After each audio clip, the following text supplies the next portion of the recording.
joined by Hook and Sling. How are you today?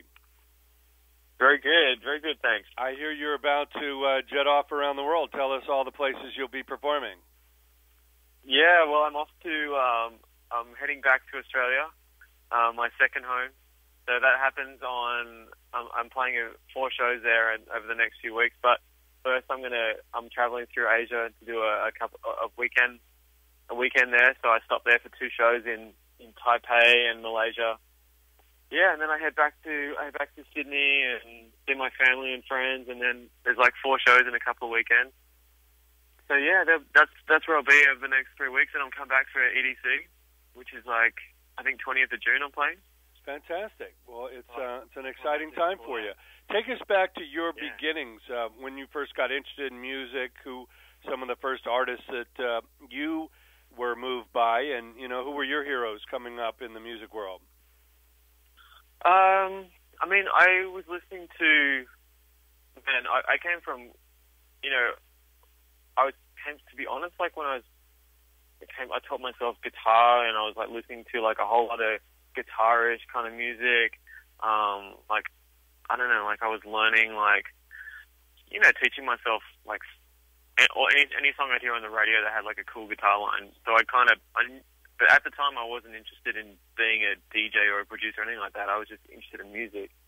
I started collecting a lot of records like Beastie Boys and like, I love kind of thinking back of my record collection, like Chemical Brothers and,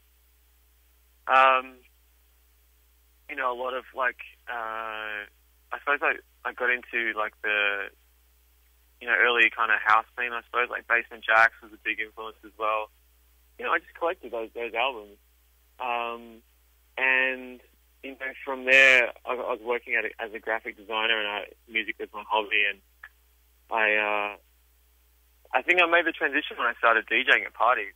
Yeah. And this record collection that I had, I started playing out, and I just realized that I was really into it. I loved it more than anything. So DJing kind of took off, and I had a real passion for that, and music production kind of followed after that because of, I suppose I wanted to write things for my sets and do bootlegs and make my own little edits. I think that's kind of how it all started. That's great. So you just kind of evolved from putting together your own music into creating your own sets?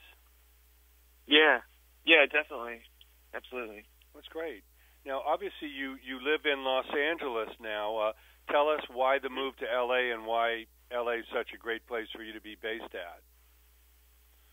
Yeah, I mean, L.A. kind of came about not intentionally, really. I mean, there was a time in 2012 where I'd just written, actually, Take You Higher came out in 2011, and in 2012, Reason came out with Nervo, and I was doing a lot of shows in, I think, there was a few East Coast shows like New York and Miami, and if you've ever been to Sydney, you realize how far that is to go for a couple of gigs. So I thought to myself, I just finished working on Reason with the Nervo girls, and we knew it was coming out, and everyone was really excited about it. So I'm like, okay, cool, I'm going to move to the West Coast for like 6 months, and then do some shows. Base myself there. Like when the record comes out, I can tour and do some shows over there. And it just went really well. And I suppose the gigs kept happening, and I thought it was a good idea to stay. So that was like almost 3 years ago now. Fantastic. Well, there's obviously so much creativity in LA, and so many people to collaborate with.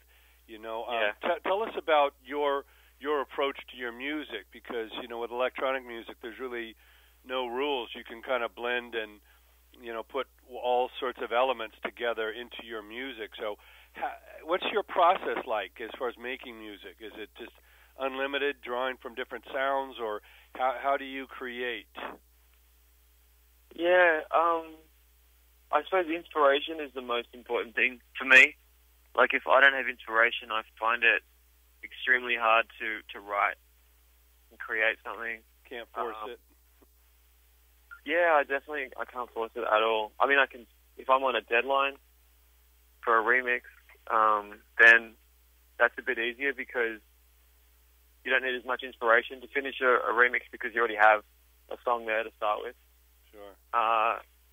But when you're writing, when I'm writing in a room and I'm writing a new original, there needs to be some kind of spark, like, hey, I heard this thing on the radio, or I wanted to do something that sounds like this. You know, that's pretty much where it all starts, and then from there, it's more a process of I don't know. It all comes from different directions. I think when I write, I'm always thinking of, you know, what the beat's going to sound like and what the bass line is going to sound like, and it's like a bit of a mess in my mind. And I always like to work on lots of different things at once. So I'm working in the session, so I'm working on the drums first, always the drums first.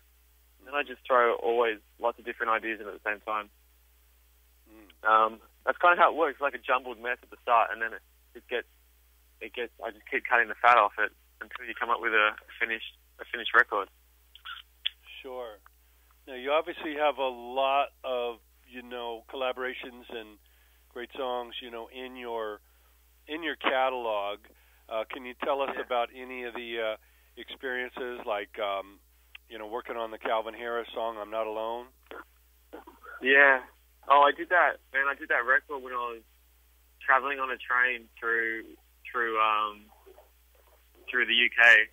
I was over there doing a few shows and a bit of a holiday as well.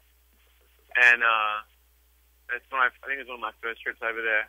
And I didn't have a studio, and I had this, you know, I had the parts to this amazing record, and I remember specifically like traveling from London to my friend's house, and because I needed to use a studio, so I was like using his studio, and I was working on it on the train to his place, and then we worked in his studio, and then I worked on it on the way back to London. Yeah, I mean, like, things like that, they're all kind of like weird markers in my life. Like Reason, like I was saying, was like something I'll never forget too, because it was the song that I did in Australia, but I moved over to America after it came out. Sure. Oh, sorry, before it came out. You know, it was like that transition time. So yeah, there's definitely like two memorable songs in my life, you know. Right. And how about the Flow Rider song, Good Feeling? Yeah, I did that. What year was that? Was that 2013? I think 11. 13, yeah, I think. Oh, was it? Was that Good Feeling 2011? Well, it says that on your bio, but could be 12. Oh.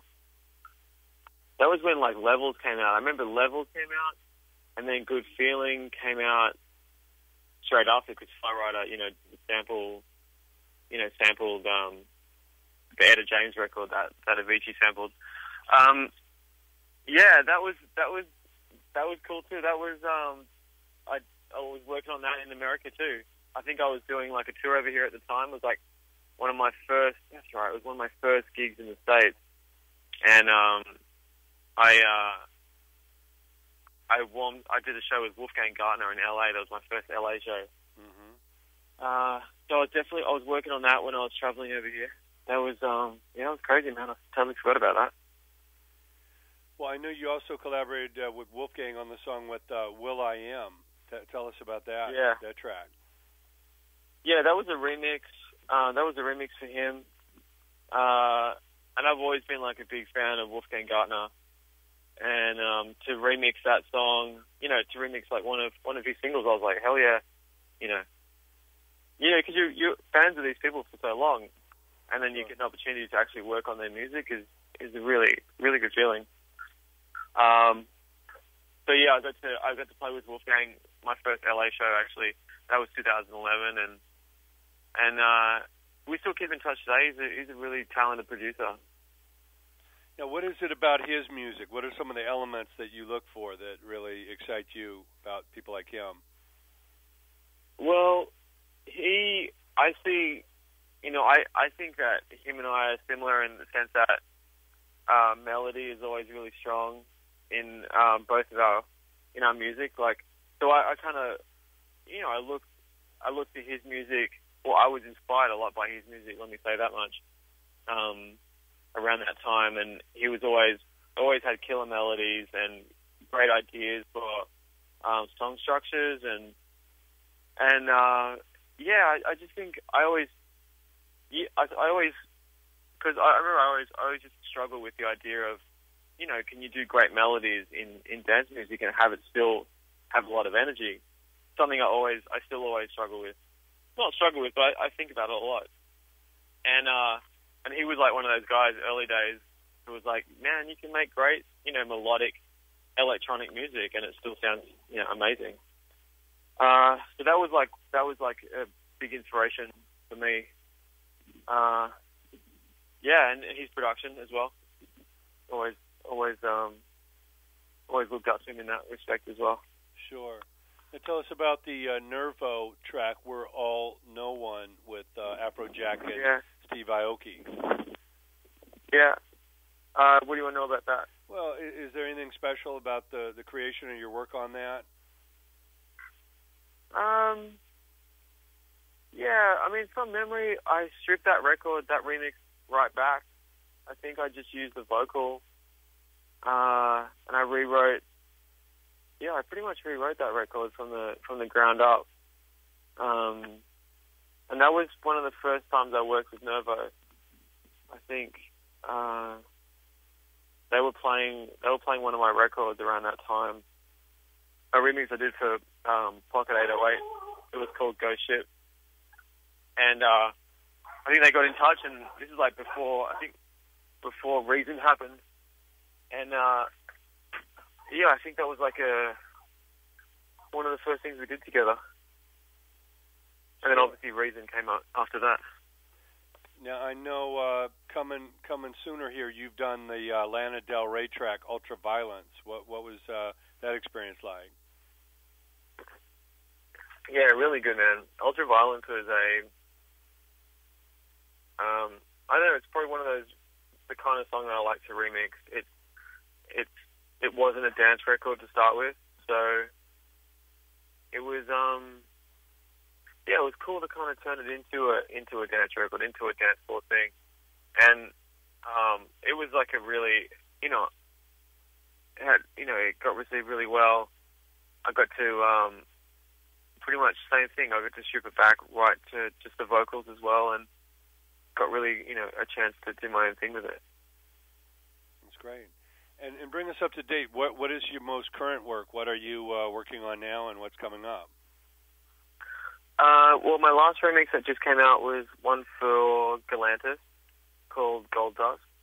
And also another remix I just finished that came out a few weeks ago was for Sultan and Ned Shepherd, a record called Don't Let Me Down.